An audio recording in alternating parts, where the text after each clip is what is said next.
Astaghfirullah. Bismillahirrahmanirrahim. Assalamualaikum warahmatullahi wabarakatuh. Bihamdillahi wassalatu wassalamu ala rasulillah wa ala alihi wa sahbihi wa mawalah wa la hawla wa la quwata illa billahi wa ba'du.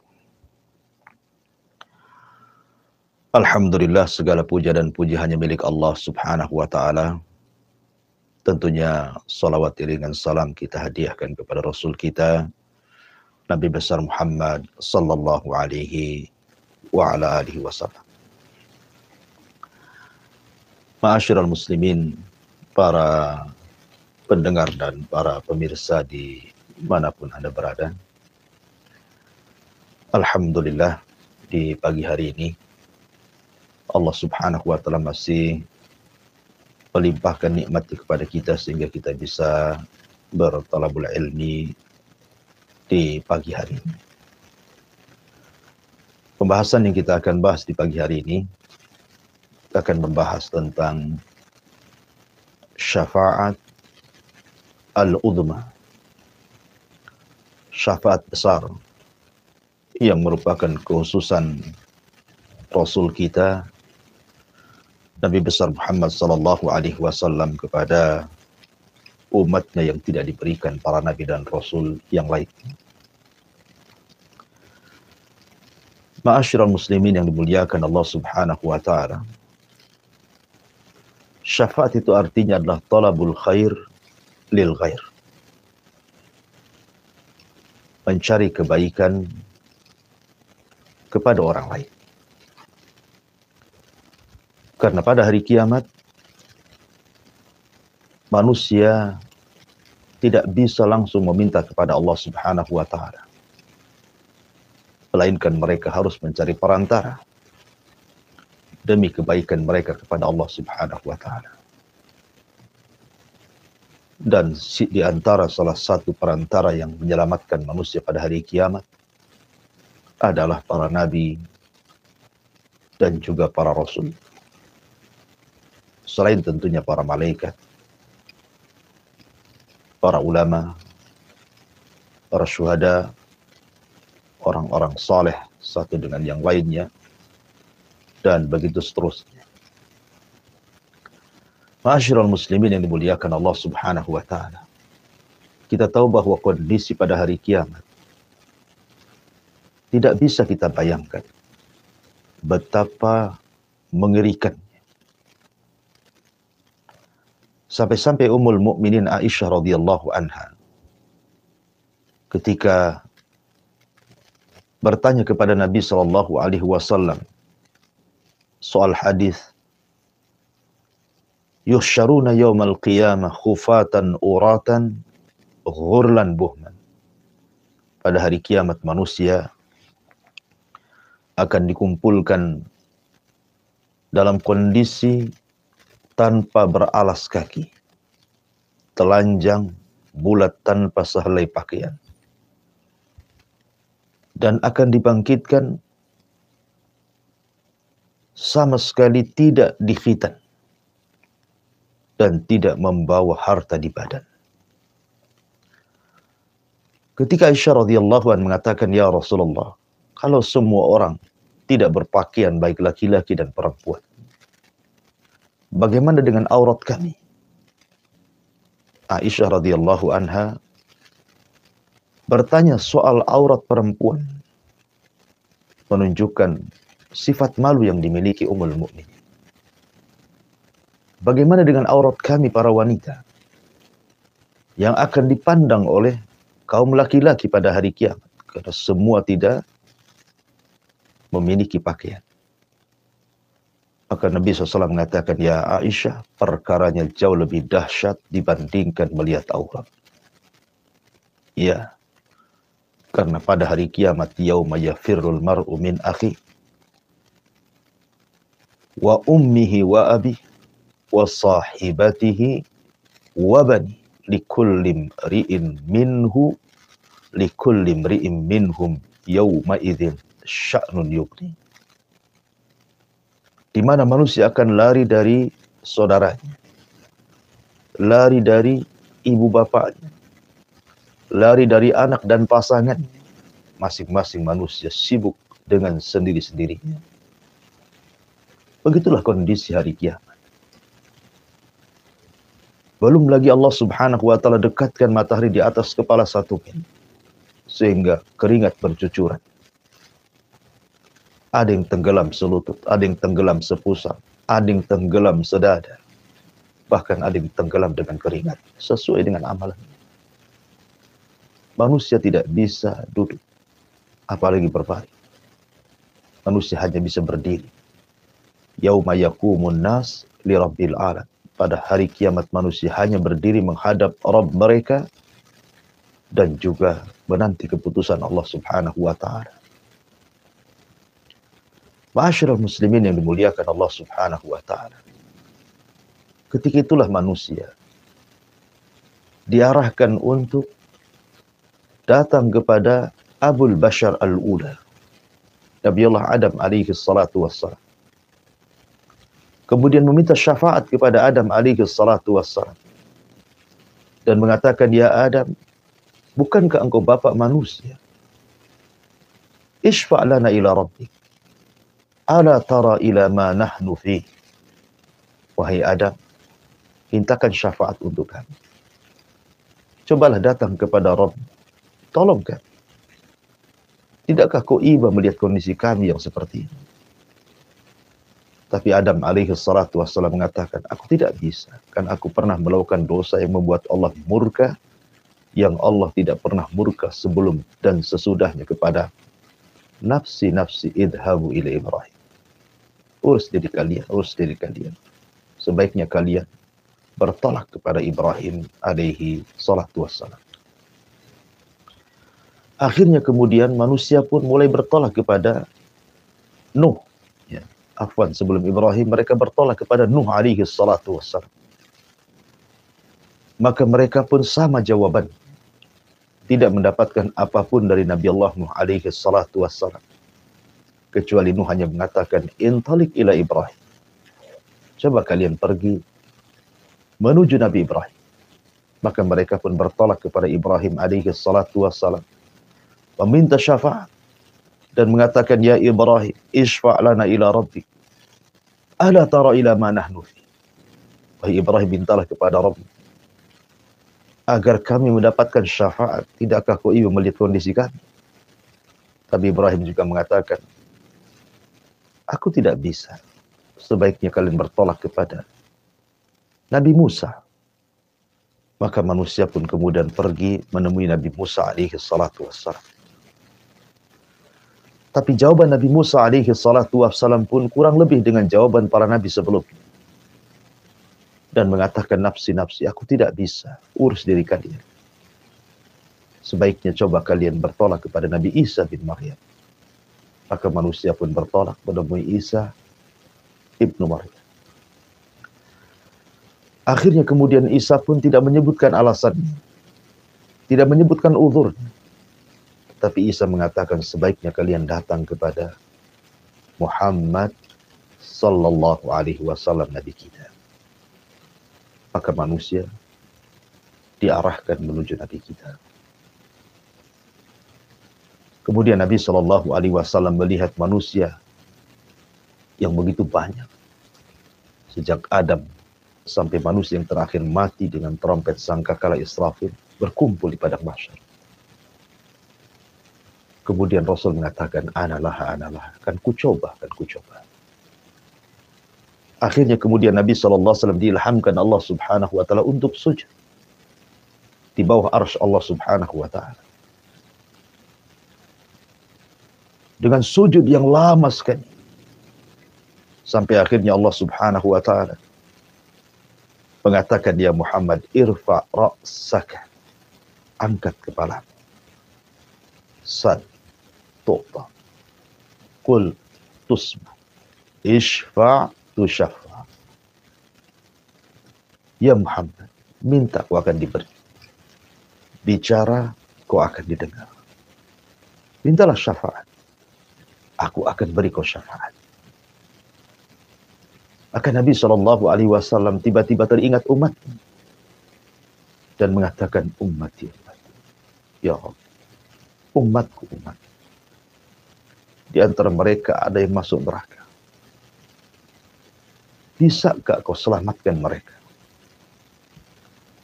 Maka Allah Subhanahu wa ta'ala mengatakan, ya Muhammad, kalau begitu intalik, pergilah.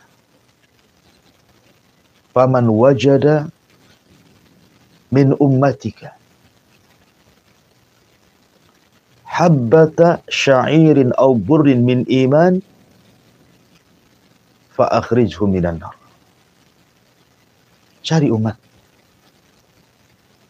Maka siapapun yang kau dapati dari umatmu memiliki sebiji gandum dari keimanan, keluarkan mereka dari api neraka. Kemudian Nabi SAW mengatakan, apakah engkau membatasi berapa jumlah mereka ya Rabb? Maka Allah mengatakan, tidak. Sebanyak mungkin kau selamatkan umatmu yang memiliki sebiji gandum dari keimanan, keluarkan mereka dari api neraka. Maka Nabi SAW kemudian menyelamatkan umat yang memiliki sebiji gandum dari keimanan. Tapi Nabi SAW tidak puas. Nabi SAW kemudian menghadap Allah Subhanahu wa ta'ala kembali. Kemudian sujud dengan sujud yang lama.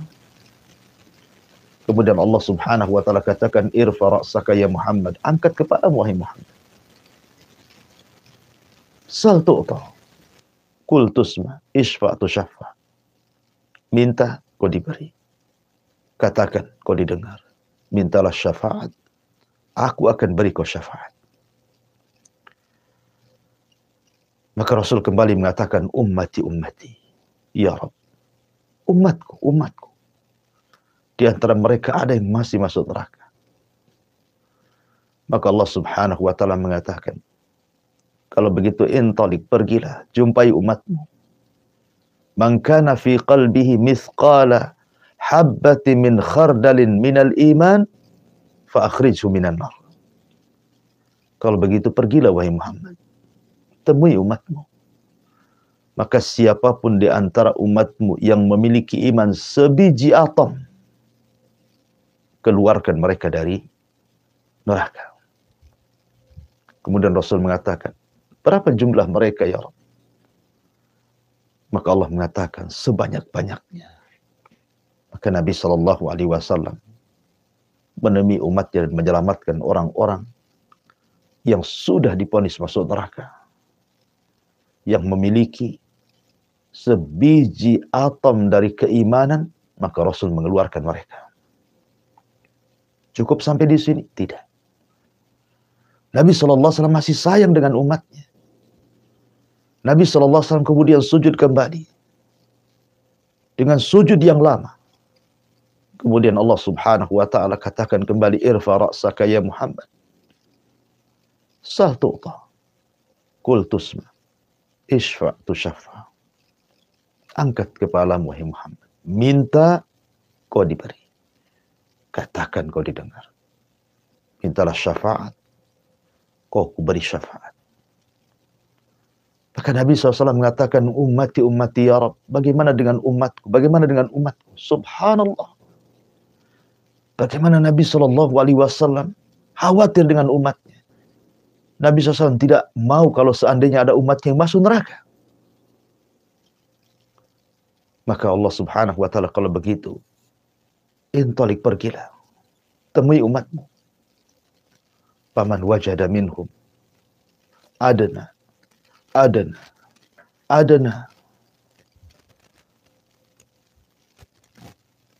Maka barang siapa yang kau dapati dari mereka ada keimanan yang lebih rendah, lebih rendah, lebih rendah, min habbati khardalin, dari biji atom, fa akhrijhum minan nar. Kau keluarkan mereka dari api neraka. Maka Nabi SAW kemudian pergi dan menyelamatkan orang yang lebih kecil, lebih kecil, lebih kecil lagi dari biji atom di hati-hati umat yang memiliki keimanan, maka Nabi SAW mengeluarkan mereka dari api neraka. Cukup sampai di sini? Tidak. Nabi SAW tetap sujud. Sehingga Allah Subhanahu wa Ta'ala mengatakan, angkat kepalamu. Katakan kau didengar. Minta kau diberi. Mintalah syafaat. Ku beri kau syafaat. Akhirnya kemudian Nabi SAW mengatakan, ummati, ummati. Ya Rabb, umatku, umatku gimana? Aku minta kepadamu ya Rabb, keluarkan di antara umatku yang mereka mengucapkan kalimat La ilaha illallah. Maka Allah Subhanahu wa Ta'ala mengatakan, ya Muhammad, itu bukan hakmu. Kalau itu sudah hakku, aku akan mengeluarkan dari umatmu orang yang mengucapkan kalimat La ilaha illallah. Makanya Abu Hurairah ketika bertanya soal syafaat kepada Nabi SAW, maka Rasul mengatakan, as'adun nas yaumal qiyamah bi syafaati man qala la ilaha illallah. Orang yang paling bahagia pada hari kiamat dengan syafaatku, kata Rasul, adalah orang yang mengucapkan kalimat la ilaha illallah. Ada di antara manusia yang diselamatkan oleh syafaat Rasul, umat yang sudah terlalu lama di neraka, sehingga kondisi mereka seperti mentimun kecil yang keriput, dikeluarkan dari api neraka. Ada kondisi mereka sudah menjadi arang, hitam dari atas kaki sampai, dari kaki sampai kepala, sudah tidak berbentuk lagi. Mereka keluar dari neraka. Ada juga yang kondisinya seperti sudah menjadi abu, kemudian dilempar ke sungai kehidupan. Akhirnya mereka pun tumbuh, dan mereka pun ditakdirkan masuk surga. Begitulah dahsyatnya syafaat Nabi SAW. Apakah dengan kisah yang sudah saya kisahkan, kemudian kita tidak cinta dengan Nabi SAW? Lihat kecintaan Rasul, luar biasa kepada umatnya. Tidak hendak satupun dari umatnya melainkan masuk surga. Rasul tidak rela dan tidak rela kalau seandainya umatnya masuk neraka. Sampai meminta kepada Allah Subhanahu wa Ta'ala, dari umatnya yang memiliki keimanan lebih kecil, lebih kecil, lebih kecil lagi daripada biji atom, supaya mereka jangan dimasukkan ke neraka dan diselamatkan masuk ke dalam surga. Nabi mana lagi yang lebih cinta dengan umatnya daripada Rasul kita Muhammad SAW? Lalu apa timbal balik kita kepada Rasulullah? Sudahkah kita mencintai Nabi SAW? Mengikuti sunnah Nabi SAW? Mengikuti arahan Nabi SAW? Tidak melenceng dari hidayah dan sunnahnya Nabi SAW. Sementara kita mengaku-ngaku umat Islam, umat Nabi. Tahu sejarahnya kita terhadap Nabi SAW. Ma'asyiral muslimin yang dimuliakan Allah Subhanahu wa Ta'ala, kondisi pada hari kiamat tidak bisa dibayangkan. Sehebat apapun saya atau siapapun yang menggambarkan kondisi dahsyatnya pada hari kiamat, maka kondisi hari kiamat menyelisih bayangan kita. Karena bayangan kita terbatas. Sementara kengerian pada hari kiamat itu tidak bisa dilihat mata, didengar telinga, terlintas pun tidak bisa, saking dahsyatnya. Ma'asyiral muslimin yang dimuliakan Allah Subhanahu wa Ta'ala. Ketika manusia kemudian disuruh untuk melintas di tian Siratal Mustaqim, Nabi SAW sudah berdiri di ujung titian. Kemudian mengatakan, ya Rabb salim salim. Setiap ada umatnya lewat, maka Rasul akan mengatakan, ya Allah selamatkan, selamatkan orang ini. Begitulah rasa sayangnya Nabi SAW kepada umatnya. Bahkan selama di dunia, Nabi SAW ketika 3 hari sebelum wafatnya, dia mengumpulkan istri-istrinya dan meminta izin agar tinggal di rumah Ummul Mukminin Aisyah radhiyallahu anha. Dan semua istrinya mengizinkannya. Dipapahlah Rasul oleh Ali radhiyallahu anhu dan juga Abbas. Kemudian Nabi SAW pun pindah rumah dari rumah Maimunah ke rumah Ummul Mukminin Aisyah radhiyallahu anha. Di tengah jalan, tentu para sahabat melihat kondisi Nabi SAW yang lunglai, lemas, karena sakit yang parah. Terutama bekas racun yang pernah dimakan di Khaybar, yang dihidangkan wanita namanya Zainab bintul Haris, seorang Yahudi. Maka kemudian tersebarlah perkara ini di hadapan para sahabat yang lainnya. Datanglah sahabat dari mana-mana karena khawatir dengan Nabi SAW. Akhirnya ketika rumah Nabi SAW, kamar Aisyah maksudnya, Rasul sudah berada di pangkuan Ummul Mukminin Aisyah radhiyallahu anha. Sahabat memenuhi masjid-masjid. Masjid Nabawi penuh dengan para sahabat.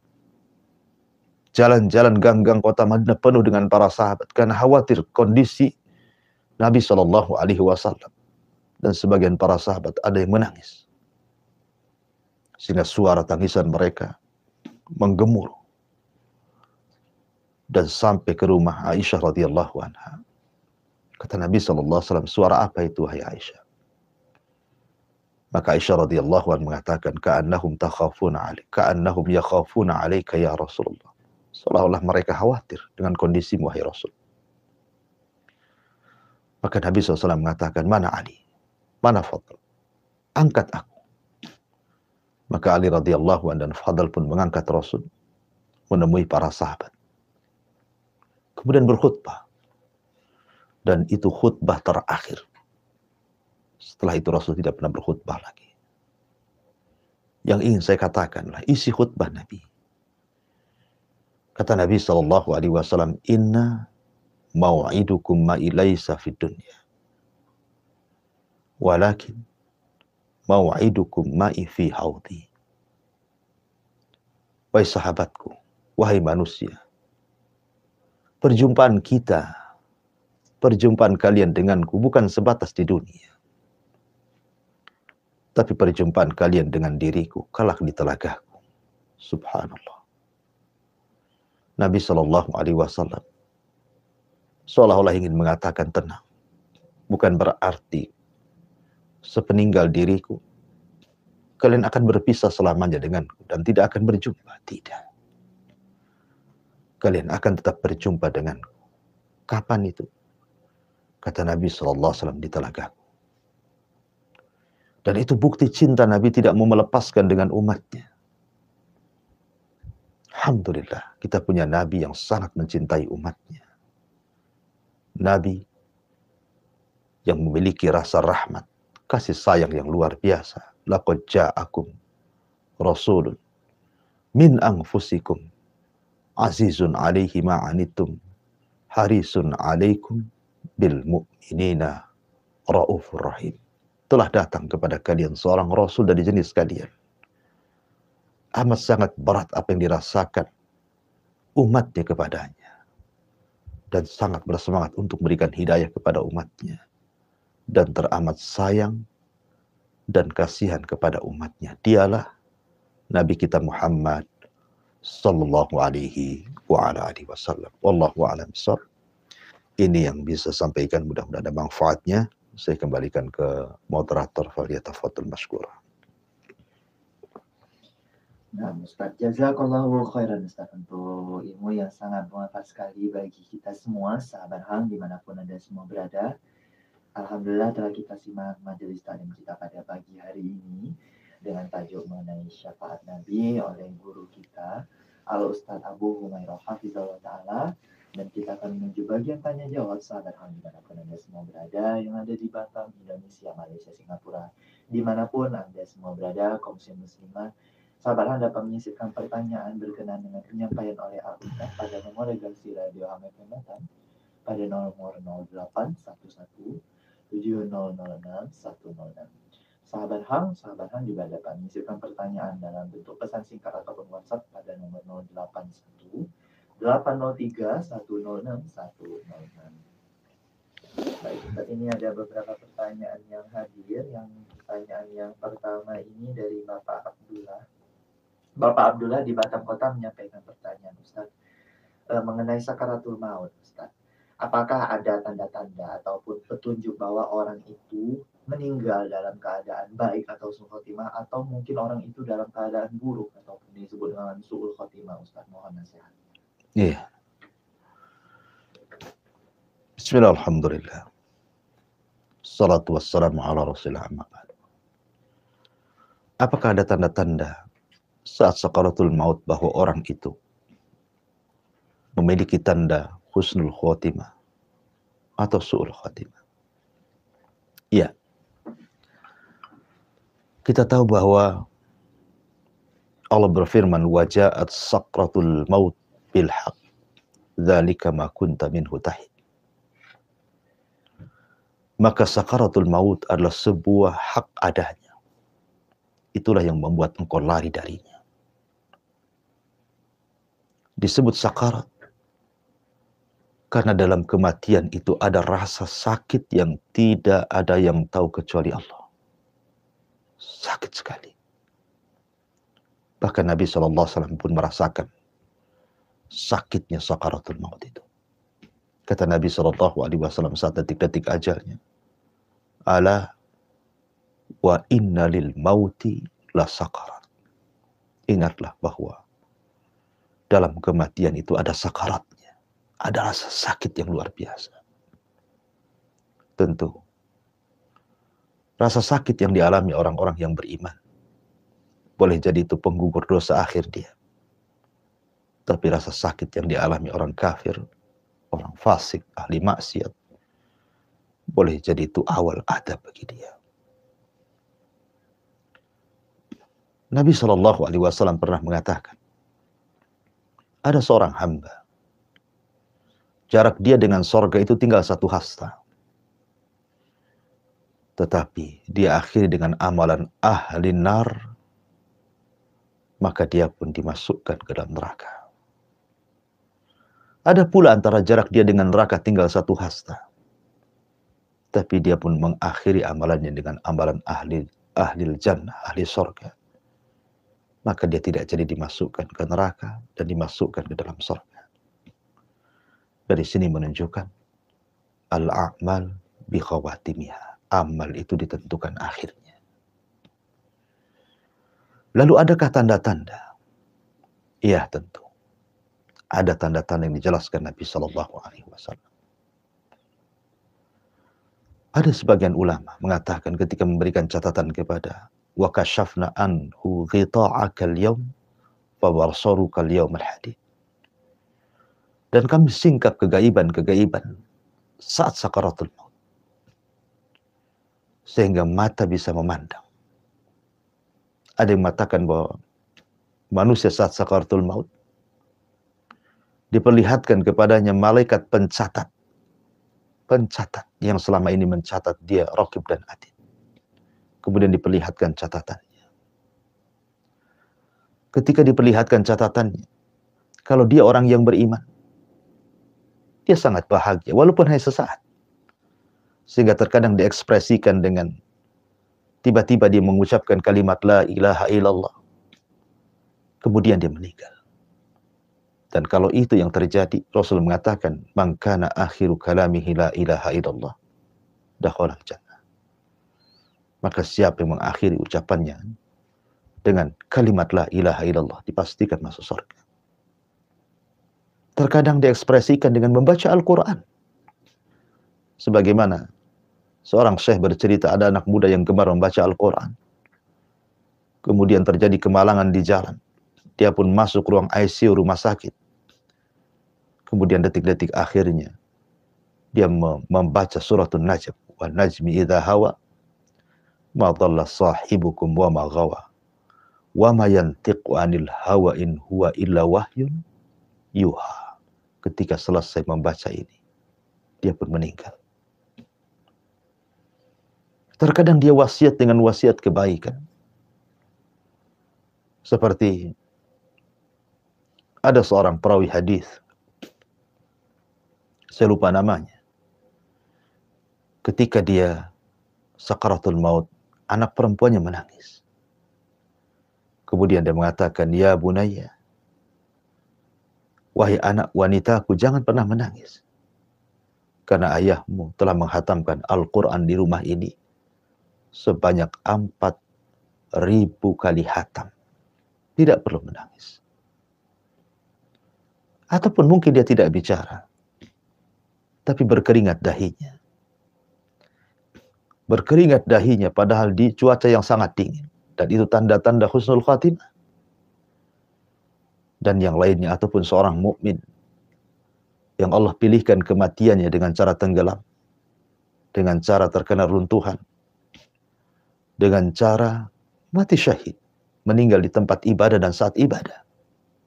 Boleh jadi itu pertanda dia husnul khatimah. Tapi ada juga yang sebaliknya. Ketika ditalkin la ilaha illallah, dia mengatakan kafartu bihadihil kalimah. Aku kufur dengan itu kalimat. La ilaha illallah. Ada orang yang seperti ini. Ketika ditalkinkan, ucapkan la ilaha illallah wa fulan, dia mengatakan kafartu bihadihil kalimah. Aku kufur dengan kalimat itu. Su'ul khatimah. Ada yang kemudian mengucapkan kalimat-kalimat yang justru menunjukkan maksiatnya. Seperti ada seorang laki-laki anak muda yang gemar berzina. Ketika ditalkinkan kul ya fulan la ilaha illallah, justru yang keluar dari mulutnya disebutkan satu persatu wanita yang pernah dizinahinya, dan yang terakhir dia sebut kemudian dia mati. Na'udzubillah. Ada juga kemudian menyebutkan soal perniagaannya, soal maksiatnya. Atau mungkin dia meninggal saat maksiat, saat minum khamr, saat meninggalkan sholat, di tempat-tempat maksiat. Maka itu juga boleh jadi mungkin tanda yang zahir bahwa orang ini su'ul khatimah. Tapi yang jelas bahwa kita berdoa kepada Allah Subhanahu wa ta'ala agar kita ditutup dengan penutup yang terbaik, husnul khatimah. Wallahu a'lam. Insyaallah. Nah, Ustaz, jazakallahu khairan Ustaz untuk nasihatnya, untuk menjawab pertanyaan dari Bapak Abdullah di Batam Kota. Insyaallah jadi yang bermanfaat bagi kita semua. Kita lanjutkan lagi Ustaz. Ada Bapak Imron ya di Singapura. Pertanyaan dari Bapak Imron. Ustaz, lalu bagaimana bentuk cinta kita kepada Nabi dan kepada sahabatnya dan kepada keluarga-keluarganya yang harusnya kita lakukan di zaman sekarang ini, Ustaz? Iya. Bismillahirrahmanirrahim. Bagaimana bentuk kecintaan kita kepada Rasul, keluarga dan sahabatnya? Secara ringkas, kecintaan kepada Nabi SAW tidak bisa diucap dengan kata-kata saja, tidak. Tetapi kecintaan kepada Rasul harus tertanam dan terhujam dalam hati, diucapkan lewat kata-kata, dan dilakukan dengan perbuatan. Abu Thalib, orang yang sangat cinta dengan Rasul, tetapi tidak menjamin dia masuk surga. Dia pun masuk neraka. Kenapa? Karena kecintaan hanya kecintaan tabiat, keluarga dengan keluarganya. Abu Thalib tidak mengucapkan kalimat la ilaha illallah Muhammadur Rasulullah, dan tidak mau mengerjakan amalan Islam. Artinya kalau hanya kecintaan secara hati tabiat saja, tidak ada gunanya kecintaan itu. Atau sebaliknya, nampaknya saja dia cinta, lisannya boleh jadi mungkin menampakkan kecintaan, dan juga perbuatannya tapi hatinya tidak ada kecintaan sedikit pun. Seperti orang munafik. Abdullah bin Ubay bin Salul, tokoh munafik Madinah. Lisannya mengucapkan 2 kalimat syahadat. Badannya mengikuti syariat Islam. Tapi hatinya sangat membenci Nabi SAW. Allah turunkan kepadanya, Innal munafiqina fi darkil asfali minan nar. Orang munafik itu diletakkan di intip neraka yang paling dalam. Lalu apa gunanya? Lalu kecintaan yang seperti apa yang hakikat? Kecintaan seperti Abu Bakar, Umar, Utsman, Ali, dan seluruh para sahabat yang menggabungkan hati, lisan, dan juga perbuatan.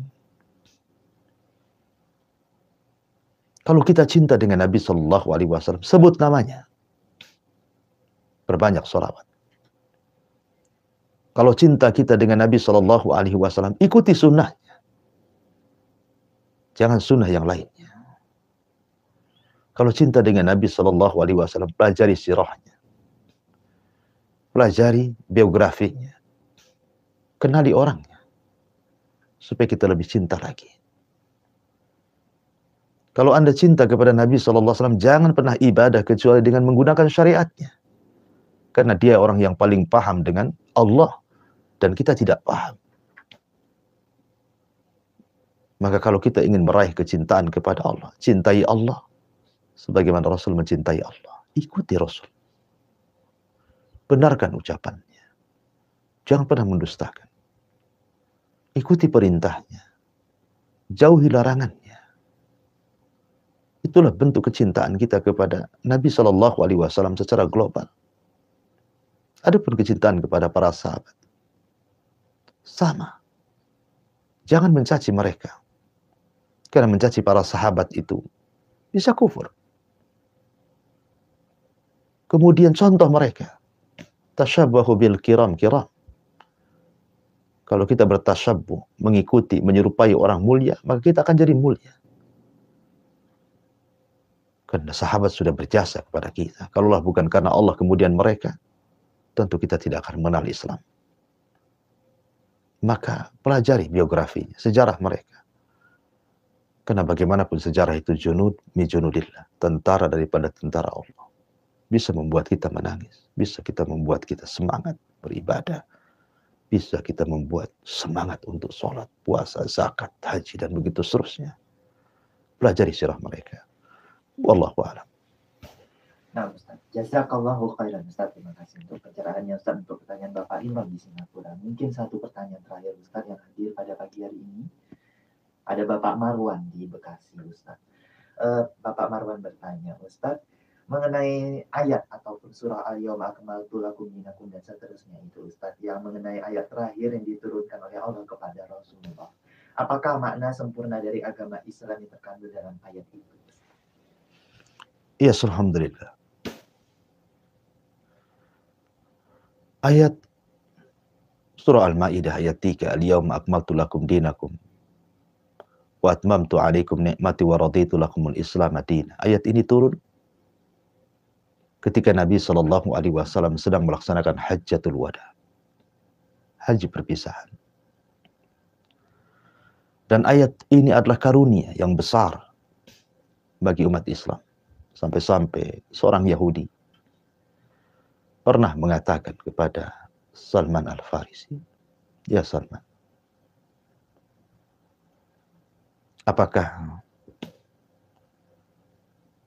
kami bangsa Yahudi, kalau seandainya diturunkan ayat semisal itu, maksudnya al-yawma akmaltu lakum dinakum, tentu kami akan jadikan hari turunnya ayat itu sebagai Id, hari ulang tahun kami.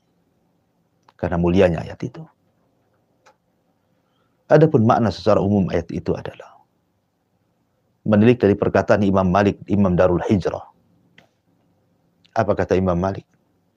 Malam yakun yauma idzin dinan fala yakunu al yauma dina. Sesuatu yang tidak dianggap agama pada masa itu, maksudnya masa Rasul dan para sahabat, jangan pernah dianggap agama hari ini. Sesuatu yang tidak dianggap agama pada masa itu, jangan pernah menganggap hari ini sebagai agama. Artinya, agama itu sudah ditentukan oleh Allah dan Rasul-Nya dan sudah sempurna. Tidak perlu membuat hal yang baru dalam agama. Kata Abdullah bin Mas'ud radhiyallahu anhu, "Ittabi'u wa la tabtadi'u faqad kufitum." Ikut saja, jangan buat-buat. Itu sudah cukup bagi kalian. Wallahu a'lam bishawab.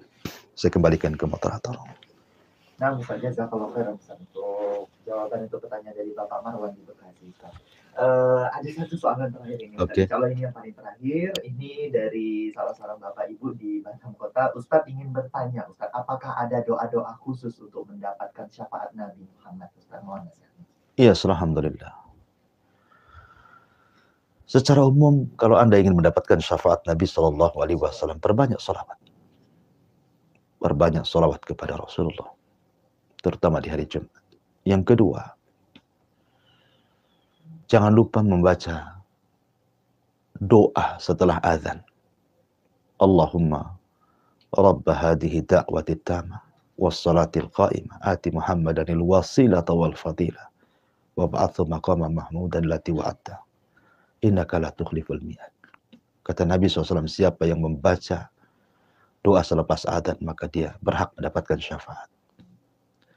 Yang ketiga, terus mengikuti sunnah Nabi. Karena orang-orang yang tidak akan menerima, bahkan tidak akan meminum dari telaga Rasul, itu karena mereka jauh daripada petunjuk dan sunnah Nabi Sallallahu Alaihi Wasallam.